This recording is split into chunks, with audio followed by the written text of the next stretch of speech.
ભગવાનની ઈચ્છા થઈ. શું ઈચ્છા થઈ? રાસ લેવાની ઈચ્છા થઈ. તમને બહુ થાય છે પણ લેવાય એવું નથી. તો ભગવાનને રાસ લેવાની ઈચ્છા થઈ એટલા માટે શું કર્યું? તો તમે જેવી રીતના બંદોબસ્ત કરો એવી રીતના એમણે પણ કર્યો. અને શું કર્યું? તો ભગવાને વેણુનો નાદ કર્યો અને વેણુનાદ સાંભળ્યો. ત્યાં ભાગવતની અંદર સુખદેવજી મહારાજ લખે છે, નિશમ્ય ગીતમ તદયનંગવર્ધનમ વ્રજસ્ત્રિયઃ કૃષ્ણ ગૃહીત માનસઃ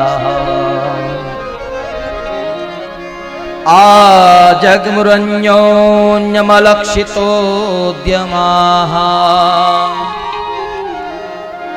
સયત્ર કાંતો જવલોલકુંડલ.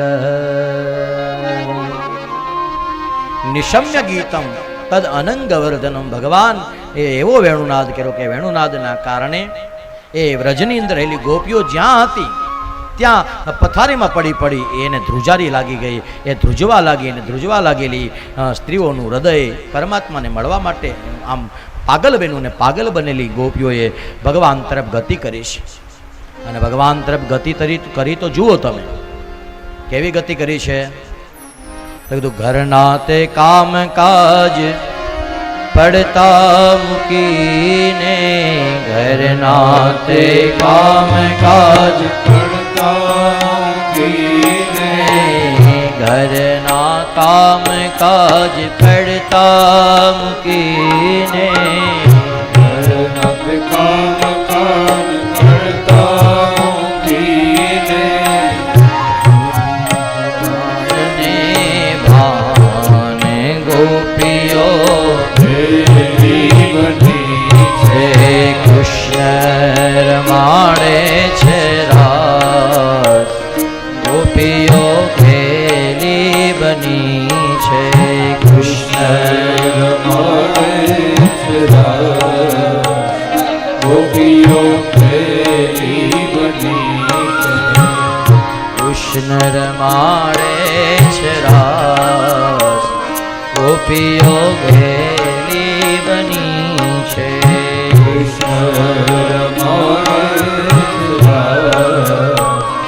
ગોપીઓ ખેલી બની છે. અવળાયા ભૂષણ પ્રેમે પહેરાય, અવળાયો ભૂષણ પ્રેમે પહેરાય, અવળાયા ભૂષણ પ્રેમેથી પહેરાય, અવળાયા ભૂષણ પ્રેમેથી પહેરાય. હિંગળો લગાયો લલા, ગોપીઓ ઘેરી બની છે. હિંગળો લગાયો લલા, ગોપીઓ ઘેરી બની. ભગવાનના વાંસળીનો નાદ સાંભળી અને ગોપીઓ જે અવસ્થામાં જેવા સ્વરૂપમાં જે કર્મ કરતી હતી એ જ કર્મમાં દોડતી ગઈ છે. કોઈ ગોપી આંજણ લઈ અને આંખ આંજતી હતી અને ભગવાને વેણુનાદ કર્યો તો આંખમાં આંજવાનું હતું એનો શેથો પૂરી અને મળી દોડવા.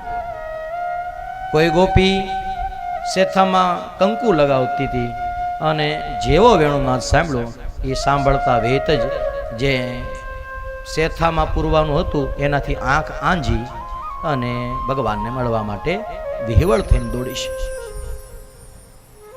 સમજો ને, સ્વરૂપનું, ઘરેણાનું, આભૂષણનું, નામનું કશું જ્ઞાન કે ભાન રહ્યું નહીં. એ સમયે દોડીને ગયેલી ગોપીઓને ભગવાને સ્વાગત કરીને બોલાવી છે. પહેલા તો સ્વાગત જ કરવું પડે. સ્વાગતમ વો મહાભાગા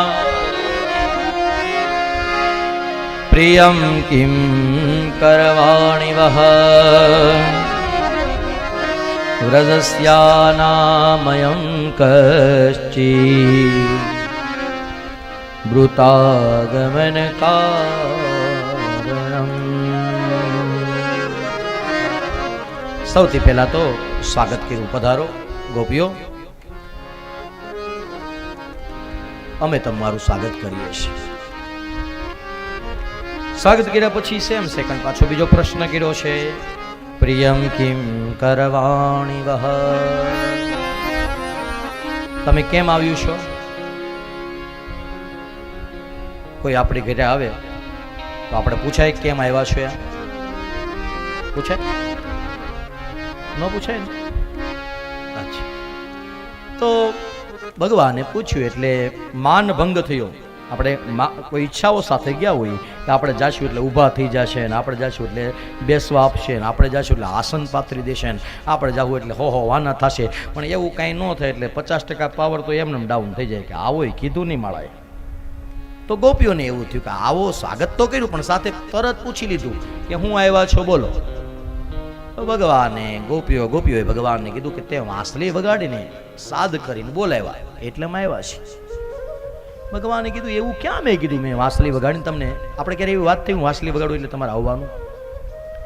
પણ છતાં ગોપીઓ ક્યારેક વાંસળી વાગે તો પણ ના આવવું જોઈએ. કેમ? પરિણા પછી સ્ત્રીનો પહેલો ધર્મ છે પોતાના વૃદ્ધ સાસુ સસરાની સેવા કરવી, પોતાના પતિની સેવા કરવી. અને આ રાત છે રજનીશા ઘોર રૂપા ઘોર સત્વ નિષેવિતા પ્રતિયાત વ્રજન્નેહમ સ્થેયં સ્ત્રીભી સુમધ્યમાઃ. તમારો મધ્ય ભાગ સુંદર છે હે ગોપીઓ. અડધી રાત્રે આ તમારે ન નીકળવું જોઈએ. કેમ? રાત્રિ છે ને બહુ ભયંકર છે. દુનિયાના બધા આફતો બધા સંકટો રાત્રે જ આવે.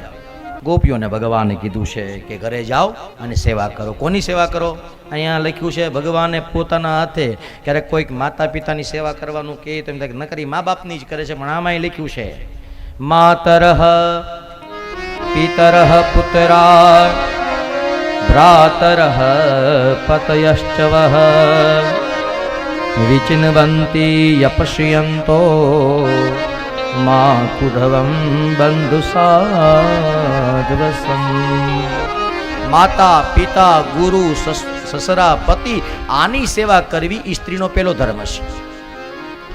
એટલા માટે એ સેવા કરવા માટે સ્ત્રીઓએ ઘરે રહેવું જોઈએ. આંગણે આવેલા આતિથ્યનું સ્વાગત કરવા માટે, પૂજા કરવા માટે, ઘરના આતિથ્ય પરંપરાને જાળવવા માટે દરેક સ્ત્રીઓએ નિત્ય પોતાના ઘરમાં રહેવું જોઈએ. ભગવાનની વાત સાંભળી અને ગોપીઓ રાજી થઈ. સારું ભગવાન, મજા આવી. હવે અમને એ કહો કે આવું બધું કરીએ તો શું થાય? રાત્રે વહેલા આવી જઈએ, મા બાપની સેવા કરીએ, ભગવાન અતિથિઓને જમાડીએ, ગાયની સેવા કરીએ, આ બધાનો સરવાળો શું હોય ભગવાન? એનાથી શું ફળ મળે? અને ત્યારે ભગવાન કીધું એનાથી ફળ બીજું કંઈ ન મળે, પણ એનાથી ભગવાન તમારી ઉપર રાજી થાય અને તમને જે ગમતું હોય ને એ મળે. તો બરોબર છે ને? ભગવાન કે હા બરોબર છે. તો કીધું અમને કૃષ્ણ તમારી સિવાય કંઈ ગમતું નથી અને તમે હામે હોય પછી અમારે બીજી કંઈ સેવા કરવાની ક્યાં જરૂર છે? પછી ગોપીઓએ ભગવાનને બહુ કાલી ગયેલી ભાષામાં પ્રાર્થના કરી એટલે ભગવાન રાજી થયા અને ભગવાન રાજી થઈ અને ગોપીઓની સાથે સરસ મજાનો રાસ લઈશ. ચાલો આપણે પણ ભગવાનનો રાસ લઈએ. જ્યાં બેઠા છે ત્યાં બેઠા બેઠા. અને રાસ એટલે બીજું શું છે ભગવાન? રાસ એટલે બીજું કાંઈ નહીં, રસો વૈ સહ, જીવ અને ઈશ્વરનો એકાકાર થતું જે કાંઈ દ્રશ્ય છે એ રાસ છે. રાસ મંડળમાં જોજો ગમે ત્યાં રાસ લ્યો ને વચમાં એક ભગવાનની મૂર્તિ હોય. શું હોય? કોઈ જગ્યાએ કૃષ્ણ ભગવાનની મૂર્તિ હોય, કોઈ જગ્યાએ માતાજીની મૂર્તિ હોય, કોઈ જગ્યાએ સ્વામિનારાયણ ભગવાનની મૂર્તિ હોય અને એ મૂર્તિની અંદર જ ભગવાન બધાનો જીવ હોય અને ફરતો લઈ એને રાસ કહેવાય.